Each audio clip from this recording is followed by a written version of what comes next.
सुप्रभात प्यारे बच्चों। ऐसा है सभी स्वस्थ होंगे पूर्ण रूप से और अपना काम कर रहे होंगे। आज 9th क्लास का हमारा जो अर्थव्यवस्था का टॉपिक चला हुआ है पालमपुर गांव की कहानी। यानी उस एक काल्पनिक गांव है और उस गांव में कृषि कार्य और गैर कृषि कार्यों के बारे में हम पढ़ रहे थे। गांव में आमदनी किन तरीक़ों से होती है, गांव में सुविधाएं क्या हैं, गांव में कितने परिवार हैं, गांव में सिंचाई की व्यवस्था क्या है, स्वास्थ्य सुविधाएं क्या हैं, इन सारी बातों पर हमने चर्चा की थी। आगे आज जो हम पीरियड में पढ़ेंगे वो है पालमपुर में गैर कृषि क्रियाएँ। यानी खेती के साथ साथ पालमपुर गांव में हमने देखा कि गैर कृषि क्रियाएँ भी क्या क्या हैं। हमने देखा कि पालमपुर में खेती की प्रमुख उत्पादन क्रिया है। अब हम कुछ गैर कृषि उत्पाद क्रियाओं पर विचार करेंगे। पालमपुर में काम करने वाले केवल 25% लोग कृषि के अतिरिक्त अन्य कार्य करते हैं। डेयरी यानी दुग्ध उत्पादन से रिलेटेड अन्य प्रचलित क्रियाएं। पालमपुर में कई परिवारों में डेयरी का एक प्रचलित क्रिया है। लोग अपनी भैंसों को कई तरह की घास और बरसात के मौसम में उगने वाले ज्वार और बाजरा चरी खिलाते हैं। दूध को निकट के बड़े गांव रायगंज में बेचा जाता है और शाहपुर शहर से 2 व्यापारियों ने रायगंज के दूध संग्रहण एवं शीतलन केंद्र खोला हुआ है, जहां से दूध दूर दराज के क्षेत्रों और शहरों और कस्बों में भेजा जाता है। यानी कृषि के साथ साथ वहाँ पर क्या है, डेयरी या दुग्ध उत्पादन का कार्य भी जोर शोर से होता है। हम 3 किसानों के उदाहरण, प्रत्येक अपने खेतों में गेहूँ बोआ, यद्यपि उनका उत्पादन भिन्न भिन्न है। अलग अलग किसानों की आमदनी, अलग अलग उत्पादन। स्तंभ दूसरा, प्रत्येक किसान के परिवार द्वारा गेहूं का उपयोग समान है उपभोग। देखिए स्तंभ में कि तीसरा, किसान इस वर्ष में समस्त अधिशेष शेष गेहूं का उपयोग अगले वर्ष के उत्पादन के लिए पूंजी के रूप में किया जाता है। यह भी मान लीजिए कि उत्पादन इसमें प्रयुक्त होने वाली पूंजी का 2 गुना होता है और सारणियों को पूरा करें।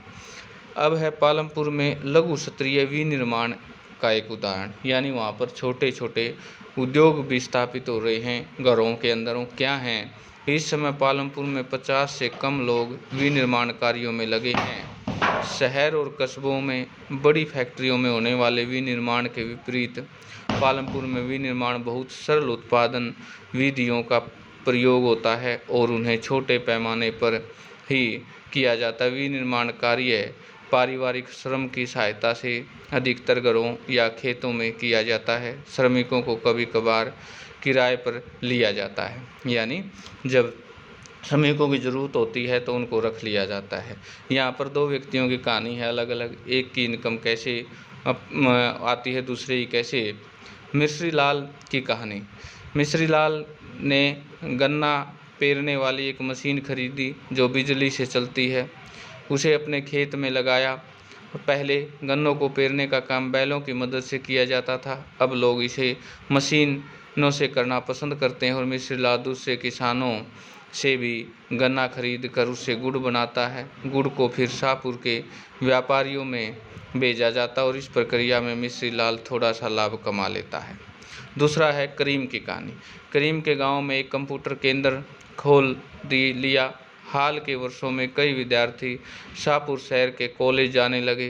करीम ने देखा कि गांव में कई छात्र शहर की कंप्यूटर कक्षाओं में आते हैं। गांव में 2 महिलाओं के पास कंप्यूटर अनुप्रयोग की में डिग्री थी। उसमें उन्हें काम पर लगाने का निश्चय किया और उसने कंप्यूटर खरीदे और अपने घर से में बाजार और खुले बाजार में कमरे में कक्षाएं प्रारंभ की। हाई स्कूल के छात्रों ने पर्याप्त संख्या में इन कक्षाओं का आना प्रारंभ किया। अब यहाँ पर 2 अलग अलग कैसे उदाहरण आए। मिश्री लाल को गुड़ बनाने की उत्पादन इकाई लगाने के लिए कितनी पूंजी की जरूरत थी। उसे हो सकता है कि सहकारी बैंक या सरकारी बैंक से ऋण लिया हो। इस कार्य में श्रम कौन उपलब्ध कराता है। क्या आप अनुमान लगा सकते हैं कि मिश्री लाल क्यों अपना लाभ नहीं बढ़ा पाया। क्या आप ऐसे कार्यों के बारे में सोच सकते हैं जिसमें उसे हानि भी हो सकती है। मिश्रीलाल अपना गुड़ गाँव में न बेचकर शाहपुर व्यापारियों को क्यों बेचता है? क्योंकि उसे 2 पैसे का ज़्यादा मुनाफा हो। पालमपुर में के दुकानदार। पालमपुर में ज़्यादातर लोग व्यापार वस्तु विनिमय नहीं करते। पालमपुर के व्यापारी वे दुकानदार हैं जो शहरों के थोक बाज़ारों से कई प्रकार की वस्तुएं खरीदते हैं, उन्हें गांव में लाकर बेचते हैं। आप देखेंगे कि गांव में छोटे जनरल स्टोरों में चावल, गेहूं, चाय, तेल, बिस्कुट, साबुन, टूथपेस्ट, बैटरी, मोमबत्तियां, कापियां, पेन, पेंसिल, यहाँ तक कि कुछ कपड़े भी बिकते हैं। कुछ परिवारों में जिनके घर बस स्टैंड के निकट हैं, अपने घर के एक भाग से छोटी दुकान खोल ली है और वे खाने की चीज़ें बेचते हैं। दूसरी जो अत्यधिक गैर कृषि क्रियाएँ हैं वो ये है, परिवहन में तेज़ी से विकसित होता है एक क्षेत्र। पालमपुर और रायगंज के बीच सड़क पर कई प्रकार के वाहन चलते हैं। रिक्शा वाले, तांगे वाले, जीप, ट्रैक्टर, ट्रक ड्राइवर और परंपरागत बैलगाड़ी, दूसरी गाड़ियां चलाने वाले वे लोग हैं जो परिवहन सेवाओं में शामिल हैं।